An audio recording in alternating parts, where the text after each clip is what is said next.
that we want to absolutely keep because it's been working is the seasonal structure of Rainbow Six. So expect year 3 to keep its quarterly seasonal content. So every 3 months, expect a new operation to come down. It's been for us something that has been working, that recipe of having 3 months an operation with its content, operators and maps, that's going to be something that we'll keep doing. Absolutely, and here we have the year 3 roadmap, which we will be revealing over the course of this panel.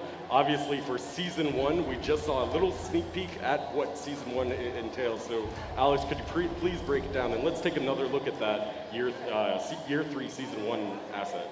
Indeed, if we keep that formula of the seasonal structure as mentioned with you, season 1 is, that being said, a little bit of a surprise and a gift we wanted to give to players. So it is a different season from the other ones. Back to the roadmap that you see a little bit before, season 1 has a sort of new content and new flavor. We are not this time having a map, but we'll be launching an event, co-op event that's called Outbreak, that's going to start that year 3 within Operation Chimera, which is the official name of season 1, year 3. So let's break this down a little bit more. We have Operation Chimera, which is the season where you get 2 operators, but then you also have this special mission called Mission Outbreak, and explain a little bit more about the details that we can share today. So we can't share everything, but tell us a little bit about what players can expect with that.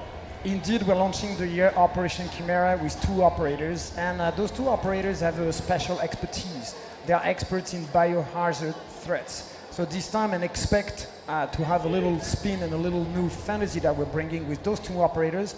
And with that special event, we are taking those guys and the bunch of Rainbow Six in a 4-week event that has really a twist on it. So expect something that you were not counting on. So it's going to be a limited time, 4-week, 3-player co-op event, and free to all owners of Siege, right? 100%. That's a way for us, like, really to give a present, a gift to all the players that have been with us. How do we sort of change the formula, create some surprise effect right at the start of the year 3? Mission Outbreak is exactly for this. 4 weeks of co-op, a 3-player against something that you may not totally expect. Something that you may not totally expect. That's really juicy there, Alex. Obviously, we can't share too much today, but in the coming weeks and months, and of course, we'll be revealing a little bit more. But one thing that we can confirm today is that there's going to be some things you can actually get with this, like some DLC content and customizable items that will be coming with this, right? Indeed, with Mission Outbreak, the idea is also to get a new collection of items that is 100% around that thematic and fantasy that you guys will be discovering in the coming month.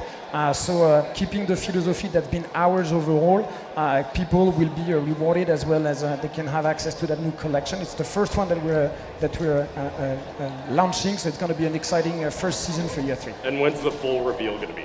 It's going to be obviously at 6 Invitational and leading up to that big event. So guys, look into the weeks before and up to the event where we'll reveal everything about Mission Outbreak and that whole year 3. Absolutely. So in just a few moments, you'll learn a little bit more about what's coming in the 6th Invitational, but obviously that big reveal is going to be for Mission Outbreak, and I cannot wait. I cannot wait to show all the fans out there what we have in store for them. It's something pretty special. Yep. Yeah, it's pretty cool. All right, so that is season 1 of year 3. Let's go into season 2. What's the next season coming up? Season 2, we go back to our basics, our classic season as we know, but this time around we're going to Italy.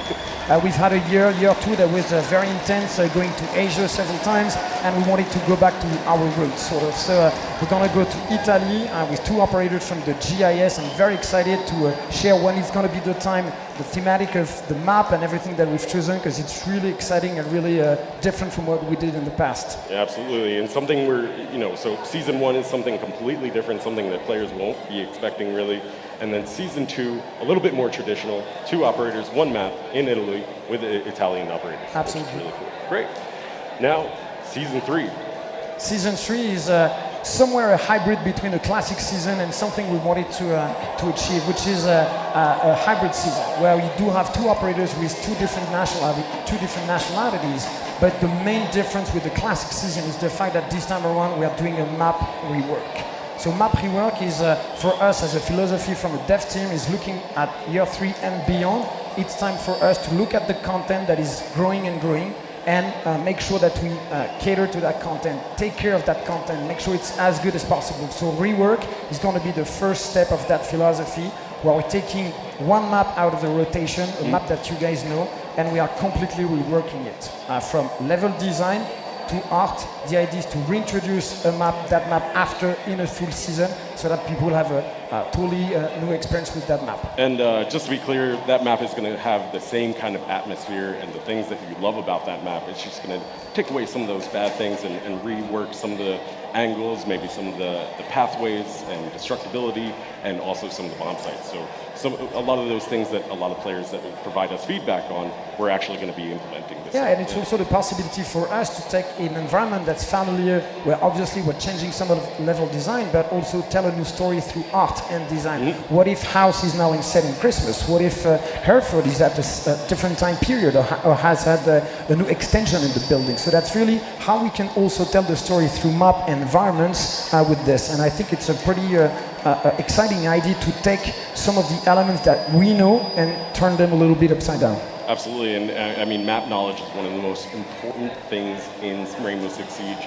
So this is really kind of interesting. And I have one question that I think a lot of our players are probably asking about. Why are we doing this? Why are we taking this direction instead of really, the standard direction? You touched upon a little bit this, like coming out in our third year now, or coming to our third year, we're reaching about 20 map and plus. One of the ideas now, how do we take all those maps, keep them, improve them, and make newcomers and people that are coming to the game something that is a bit more easy. Map knowledge is, as we know from data and consumer and player feedback, one of the most and biggest difficulty to get into the game. So one of the ideas for us is like, hey, 20 maps is starting to be a pool that is enough at the moment. Let's add 2 maps a year instead of 4, and let's have the time and the support and efforts from the team to actually rework some of the map and even buff some of the map that we know. So this is going to be full philosophy moving forward for this season, and potentially other maps might be getting a few other changes. Yeah, really interesting. So that is what you can expect for Season 3, and now our final season of Year 3. What can we expect for Season 4? This one I'm particularly excited. It's back to again basics. Fourth season, like the second, is a full country and a full CTU. But this time, and for the first time, Rainbow Six is going to go in Africa, North Africa, especially with Morocco as the new country and new CTU that we're bringing. I can't tell you how excited am I to get to that continent. We went to Asia last year. This time it's Africa, and now Rainbow Six has been to every continent. So it's really, really cool for us as a fantasy. So it's going to be so much different from what we used to. So there you have it, the Year 3 of Rainbow Six Siege 2018. Really exciting stuff. That is incredible content that is coming your way.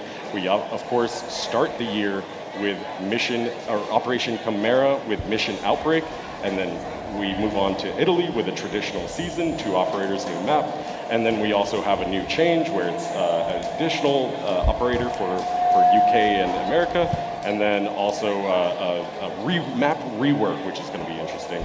And then we move on to Morocco, which is really exciting stuff.